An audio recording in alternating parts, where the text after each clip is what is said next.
நண்பர்கள் அனைவருக்கும் இனிய காலை வணக்கம்.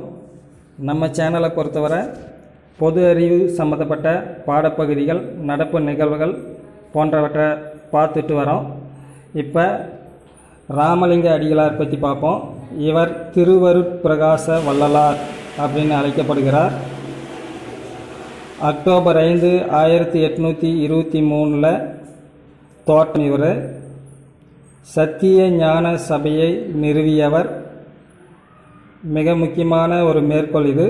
வாடிய பயிரை கண்டபோதெல்லாம் வாடினேன் என்றவர். கடவுள் ஒருவரே என்ற கோட்பாடு கொண்டவர். பிறப்பு மருதூர் சிதம்பரம் அருகில். காணாமல் போனது, அதாவது இவர் மறைந்துட்டார் அப்படின்னு சொல்கிறத காணாமல் போனார் அப்படி தான் சொல்கிறாங்க.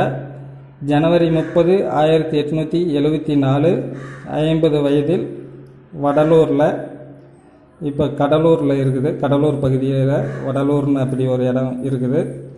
சாதியை மறுப்பவர். இவருக்கு எதிராக வழக்கு மன்றத்தில் வழக்கு தொடர்ந்தவர் ஆறுமுக நாவலர்.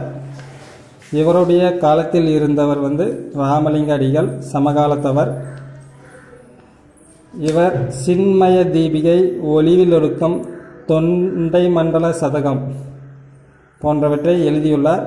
நினைவு அஞ்சல் இந்திய அரசு 2007 ஆகஸ்ட் 17 வெளியிடப்பட்டது.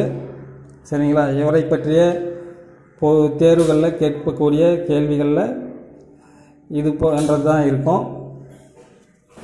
நன்றி நண்பர்களே.